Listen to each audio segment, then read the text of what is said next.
দীর্ঘ প্রতীক্ষার পর দেশ ছেড়েছেন বিএনপি চেয়ারপারসন ও সাবেক প্রধানমন্ত্রী খালেদা জিয়া। মঙ্গলবার রাত 11:30টার কিছু পরে হযরত শাহজালাল আন্তর্জাতিক বিমানবন্দর ছাড়ে খালেদা জিয়াকে বহন করা কাতার আমিরের পাঠানো বিশেষ বিমান রয়্যাল এয়ার অ্যাম্বুলেন্সটি। রাত 8:15টায় গুলশানের বাসভবন ফিরোজা থেকে বিমানবন্দরের উদ্দেশ্যে সাদা রঙের একটি গাড়িতে করে রওনা দেন তিনি। গাড়িতে তার পাশে ছিলেন ছোট ছেলে প্রয়াত আরাফাত রহমান কোকোর স্ত্রী সৈয়দা শারমিলা রহমান সিথি।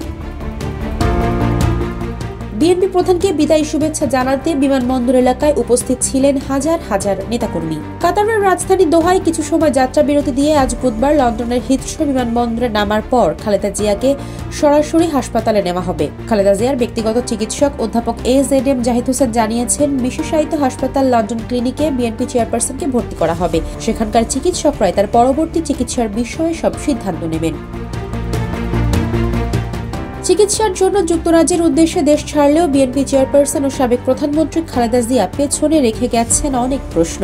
গণতন্ত্রের জন্য দীর্ঘ লড়াই সংগ্রামে আপোষহীন থেকে নেতৃত্ব দেওয়া খালেদা জিয়া লন্ডন যাওয়ার আগে দলের শীর্ষ নেতাদের যদিও বলেছেন গণতন্ত্রই শেষ কথা, কিন্তু যাওয়ার প্রাক্কালে জাতির উদ্দেশ্যে কোনো বার্তা বা দিক নির্দেশনা দিয়ে যাননি।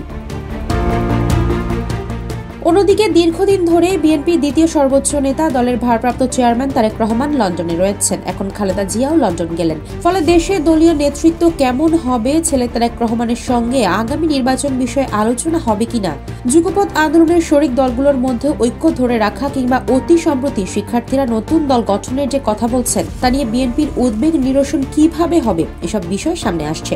তবে বিএনপি নেতারা বলছেন তারা এসব নিয়ে উদ্বিগ্ন নন। তারা আশা করছেন চিকিৎসার মাধ্যমে সুস্থ হয়ে খালেদা জিয়া দেশে ফিরবেন এবং দল ও দেশকে নেতৃত্ব দেবেন। এখন পর্যন্ত বিএনপির ভারপ্রাপ্ত চেয়ারম্যান তারেক রহমানের দেশে ফেরা নিয়ে অনিশ্চয়তা কাটেনি। দলটির স্থায়ী কমিটির সদস্য সালাউদ্দিন আহমদ সম্প্রতি লন্ডনে গিয়েছিলেন তারেক রহমানের সঙ্গে দেখা করতে। দেশে ফিরে এসে ঢাকার হযরত শাহজালাল আন্তর্জাতিক বিমানবন্দরে সাংবাদিকদের জানিয়েছিলেন, তারেক রহমানের দেশে ফেরার মতো উপযুক্ত পরিবেশ এখনো তৈরি হয়নি। পরিবেশ তৈরি হলে শিগগির তিনি দেশে ফিরবেন। এই অবস্থায় খালেদা জিয়াও দেশ ছাড়লেন। এখন দেশে প্রধান দুই নেতার শূন্যতা দলের মধ্যে কি প্রভাব ফেলবে তা নিয়ে উদ্বেগে আছে দলটির অনেকের মধ্যেই। সম্প্রতি সেনাপ্রধান জেনারেল ওয়াকারুজ্জামান খালেদা জিয়ার বাসায় গিয়ে তার সঙ্গে সাক্ষাৎ করেছেন।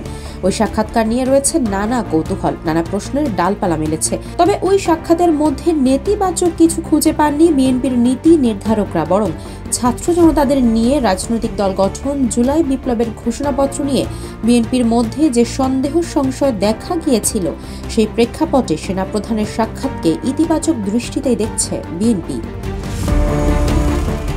দীর্ঘদিন থেকে বিভিন্ন শারীরিক জটিলতা নিয়ে অসুস্থ খালেদা জিয়াকে বিদেশ নিয়ে যেতে গত কয়েক বছর ধরে চেষ্টা চালাচ্ছেন তার পরিবারের সদস্যরা ও বিএনপি, কিন্তু বিদেশ যাওয়ার পথ সুগম হয়নি।